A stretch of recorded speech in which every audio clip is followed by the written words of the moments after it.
এখন বানাচ্ছি পনির মশলা। পনির মশলা বানানোর জন্য কড়া বসিয়ে দিয়েছি।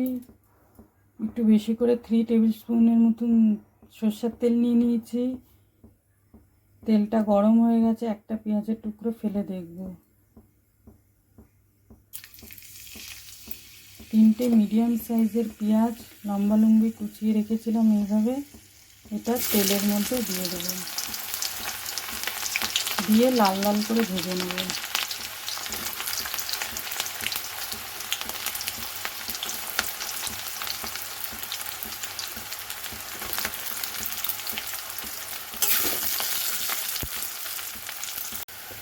এইভাবে লাল লাল করে ভেজে নেবেন।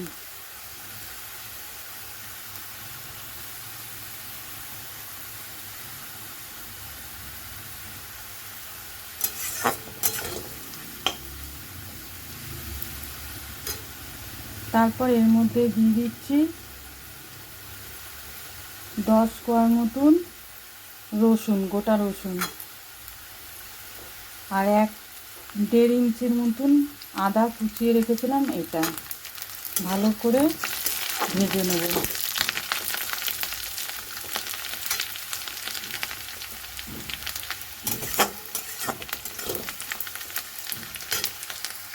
পেঁয়াজ আদা রসুন ভালো করে ভাজা হয়ে গেছে, এবার তুলে রেখে দিয়েছি। ঠান্ডা হলে এটা ব্লেন্ড করে নেব। তো আমি ঠান্ডা করে মিক্সিতে বেটে নিয়ে আসছি। কড়া বসিয়ে নিয়েছি, তার মধ্যে গোটা গরম মশলা, শুকনো লঙ্কা, সাদা জিরে 1/2 টিস্পুন আর একটা তেজপাতা ফোড়ন দিয়ে টমেটো বেটে রেখেছিলাম ওইটা দিয়ে দিলাম। দিয়ে ভালো করে কষিয়ে নেব।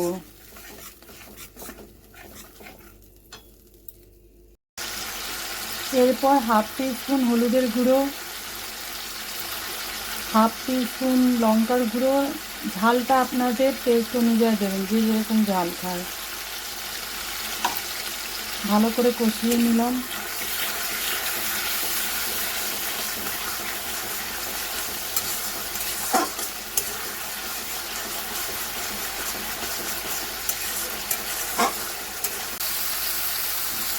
এরপর যেটা মশলাটা ভেজে রেখেছিলাম পেঁয়াজ আদা রসুন, সেটা দিয়ে দেবো।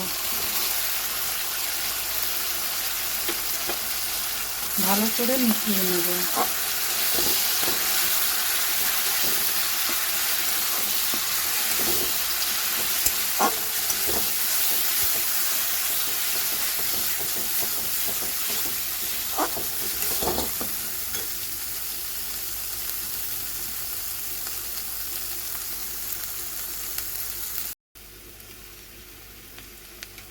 হাফ টিস্পুন জিরের গুঁড়ো,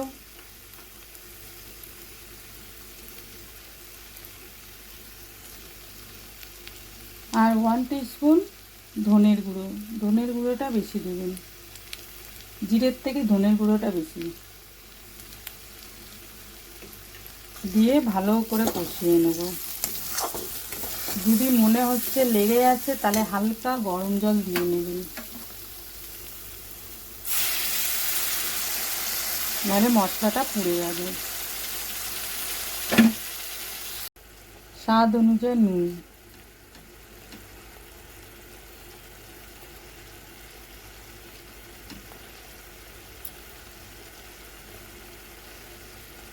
নুন দিয়ে ভালো করে কষিয়ে নেবেন।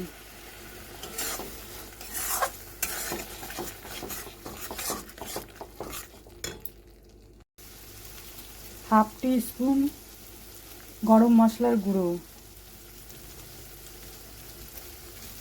দিয়ে ভালো করে কষাতে হবে।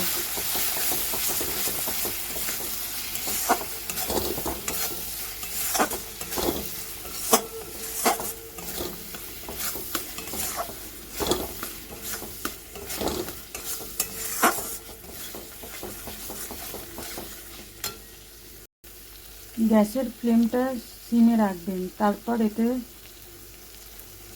দই দিয়ে দেবেন।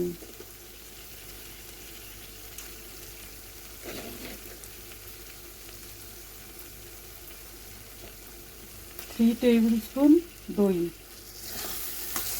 দই দিয়ে ভালো করে নাড়িয়ে নেব, নাহলে দইটা কেটে যেতে পারে।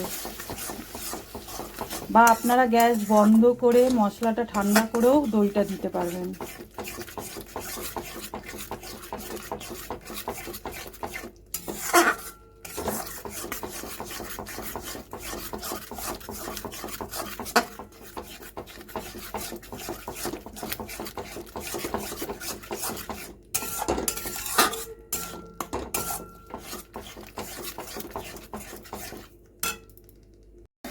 দই দিয়ে কষানো হয়ে গেছে।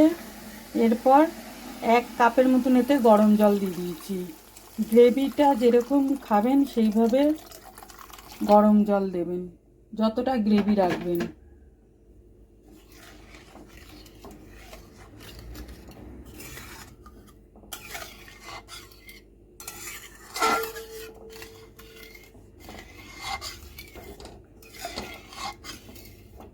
ভালো করে মিশিয়ে দেবেন।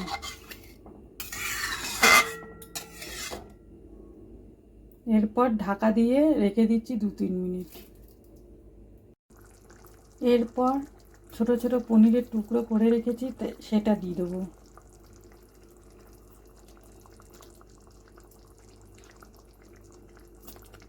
এখানে 300 পনির নিয়েছি।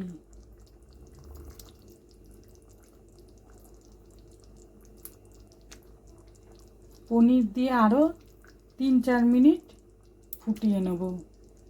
গ্রেভিটা আপনাদের অনুযায়ী রাখবেন। এটা রুটি দিয়ে খাবেন তো একটু শুকনো হলেই ভালো হয়।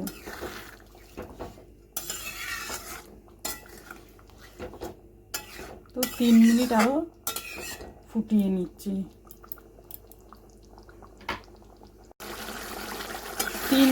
4 মিনিট হয়ে গেছে। এরপর গ্যাসটা বন্ধ করে দেবো। বন্ধ করে